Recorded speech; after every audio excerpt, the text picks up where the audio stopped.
Hi guys, Maria Harkroad here. I'm a food coach and nutritionist at Langley's Vital Nutrition Center, and I just wanted to share my tips on transitioning from a vegan or vegetarian diet to eating meat again. So a lot of people have been following a vegan or a vegetarian diet for 10 years or more, or maybe they only made it a couple years or a couple months. But these tips are going to help you in transitioning to eating meat again, because I wouldn't suggest just jumping headfirst into it. You can experience constipation or diarrhea or chills, other sick symptoms. So just first of all, take it slow, and I will get into that one in a minute. But I just wanted to share a few clinical data that we tend to see from people who have been vegan or vegetarian for long term, particularly people who have been vegan. So what we have seen reported is people gaining weight on it actually, or they're in a state of extreme catabolism where they're very skinny.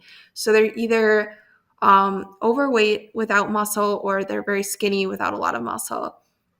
And certainly you can be fit and muscular on a vegan or vegetarian diet, but it takes a lot of strategy, and the general person is not able to do that. And then long term, it's just not very sustainable for your body or supportive. So, secondly, we see a lot of people reporting hair loss, their teeth starting to break down and not be as strong, and also just not having the energy and having brain fog.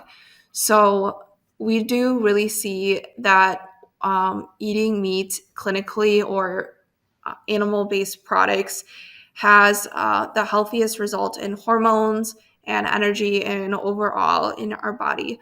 So as a clinic, it is something that we agree on across the board, that eating animal products in your diet does result in the best health.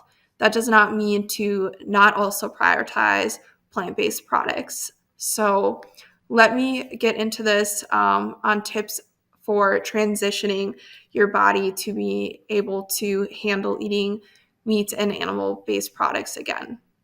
So as I mentioned previously, go slow. So your microbiome in your stomach acid is not prepared for meat or animal products yet, especially the longer that you've been vegan. So um, just a slight shift in how much carbohydrates, for example, that we consume based on animal-based products can shift our microbiome in as little as a few hours to 24 hours, and that shift can be dramatic. So the foods we eat really do affect our microbiome. And also, the longer we stop eating something, our body essentially starts to forget how to digest it. So you definitely want to support that process. So a few ways to do that is only eat a few bites of meat at a time per meal, or maybe start with once a day. And I would say to start with maybe 1 to 2 ounces of meat max. You're also not going to have a lot of appetite for very much meat, so little meat is going to go a long way. It's going to feel very heavy at first, but this is not going to last forever. I've experienced this as well. I used to do these diets too, and just a little meat, I felt very stuffed. I felt like it was, how can people eat any more than that? And now I can eat tons of meat, no problem. Um, and then you could start with just adding a little collagen to your smoothie or warm beverages. Um, so this is a really great place to start, not only because it's simple and it's very masked, but it also a lot of really good amino acids that's going to support your digestion, and also just increasing and getting in that protein that you've been lacking for a long time. So another thing you can do that's similar is to start with meat stock or bone broth. And you can buy it from a butcher or something like that to start with if you can't handle making it yourself. But then eventually you will want to make it yourself because it's most cost effective and also the healthiest for you. And then if you have problems with histamine or processing a lot of fat because your body's not ready for that yet, then start with meat stock because it is lower histamine. Or do bone broth, and then once it cools, scrape off that fat. And you can actually save that fat in a jar in the fridge or something later for when you're able to use it. You can cook with it.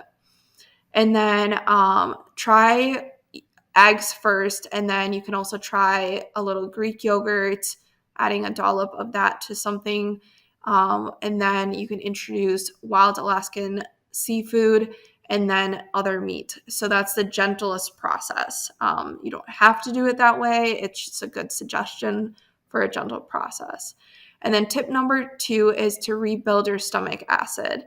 So plants don't require as much stomach acid as your as meat protein. So as you eat less and less meat and then no meat, your body stops producing as much stomach acid, and you need to rebuild that.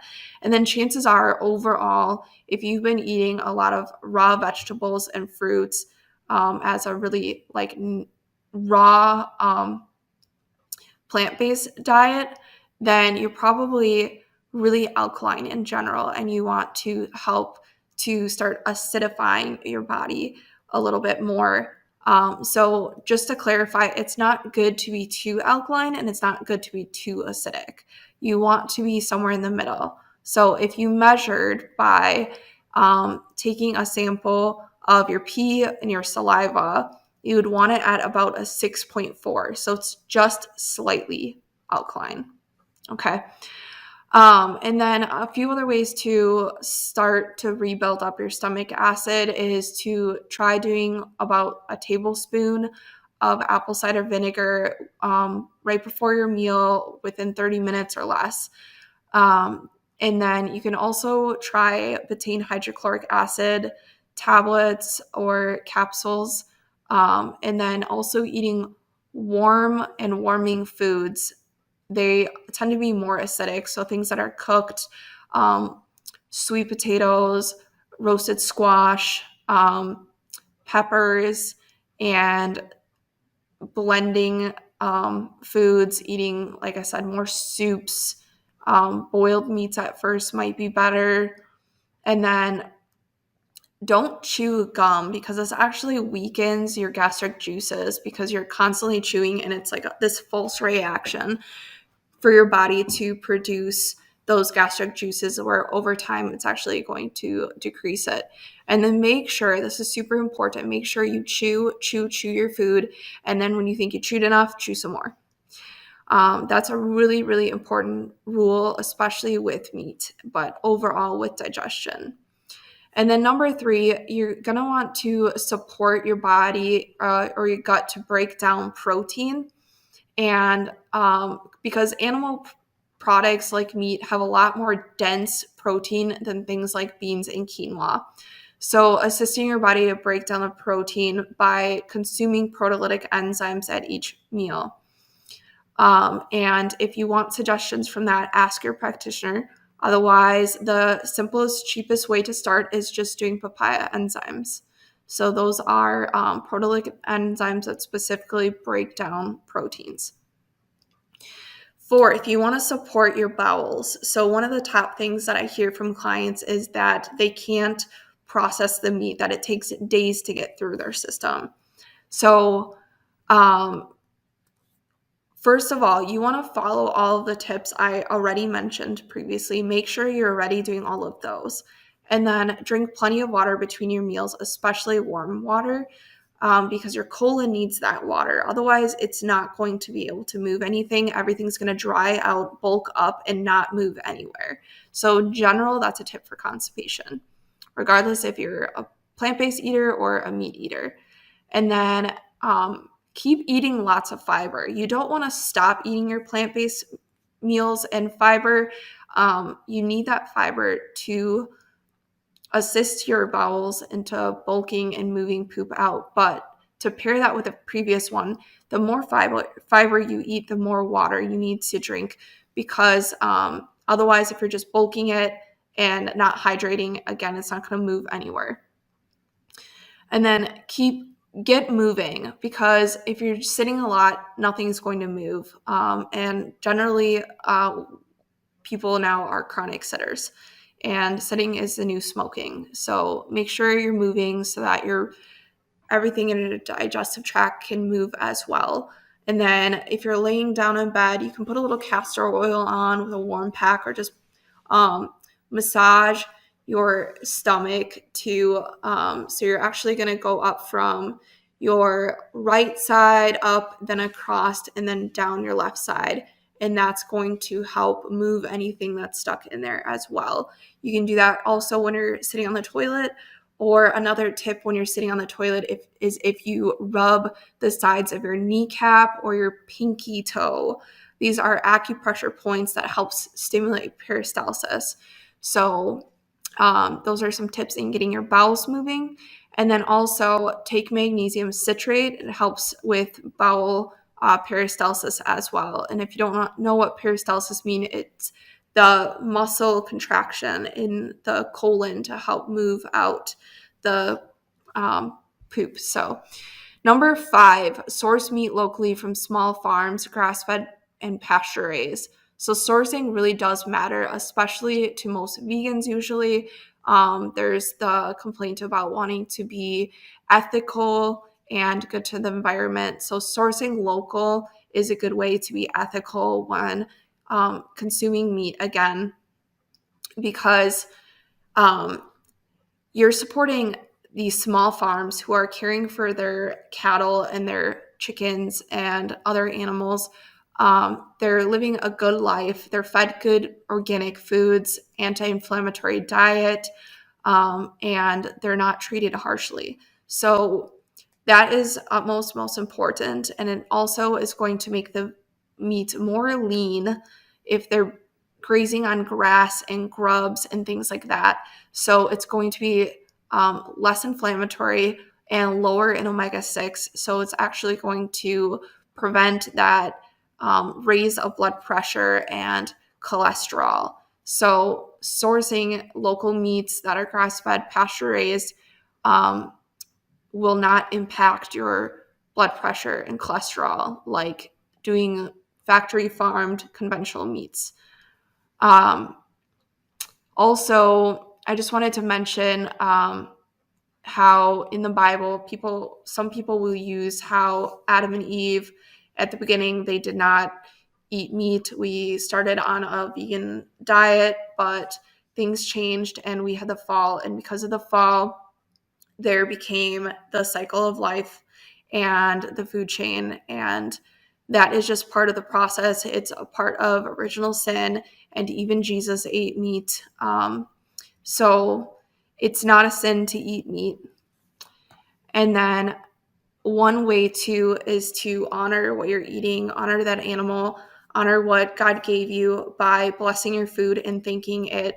Thank the cow for giving its life to give you life. So that is a very ethical thing to do, and it might help you in that mindset process of transitioning to eat meat again. And then I do also, on just like the sourcing portion of it, want to mention that you are what you eat eats. So if the animal is eating a lot of corn and soy and these grains that are high in omega-6 and full of glyphosate, then it's going to be an inflammatory food and it's going to cause you inflammation. So that is, again, what is going to cause then you to have blood pressure and cholesterol issues or inflammation or achy joints or anything like that. So it's very different than the pasture-raised meat products. Number 6, have someone else cook for you at first. So I know the idea of handling meat or smelling it can be disgusting to people who aren't used to having meat in their life. So during the cooking process, that can make you very nauseous. So having somebody else prepare it for you to start with is probably the best way to ease into it. Number 7, eat meat earlier in the day.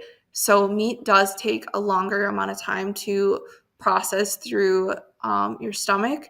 So eating it earlier in the day is actually going to give your body ample time to process and break it down. And then make sure you're eating in a calm environment. You're not eating when you're stressed or around chaos, because that also shuts down digestion and slows it down. Number 8, support bile production. So meat has more fat than plants unless you're consuming a lot of nuts, seeds, and coconut. You need to make sure your body is equipped to break down fat by having adequate bile. So first of all, avoid eating fried meat because you're doubling up on the meats, and then fried oils are very high in omega-6 and inflammatory, and overall, it's going to get stuck in your body and not move. Bile helps stimulate water secretion in the intestine, which helps motility. It also helps to neutralize stomach acid for pancreatic enzymes to work, and those are the ones that break down fat. Number 1, avoid trans fats, industrial seed oils, margarines, too many omega-6 fats in nuts and seeds and corn, and conventionally raised animal fats, like I've previously mentioned. And then foods that also help bile flow: beets, radishes, dandelion roots, taurine from shellfish and dark animal meats, glycine from collagen, phosphatidylcholine from egg yolks, and wild-caught salmon. And then number 9 out of 10, continue to still prioritize plants in your diet, like greens and sweet potatoes, and then adding meat to this. Number 10, eat and use your body more efficiently. We should get about 1 gram of protein per lean body mass. If we were to eat that in chickpeas or other plant-based sources, we'd also be consuming a lot of carbohydrates, which would most likely make us put on weight.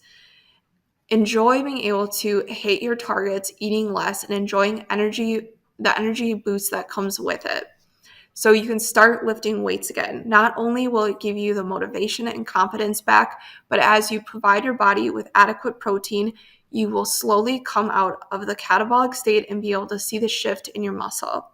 I personally experienced this. So, guys, it is possible, and just because you don't feel like you've ever craved meat, you don't want it, it makes you sick, or you can't digest it, it doesn't mean that it's not for you. It just means that you have an unhealthy gut and that you might not be producing enough stomach acid. Or maybe there's some other underlying deficiency. So please contact us. We will get you a full profile on where you are at with your minerals, your heavy metals, toxic load, and then also be able to provide you with the nutrients you need to support all these things.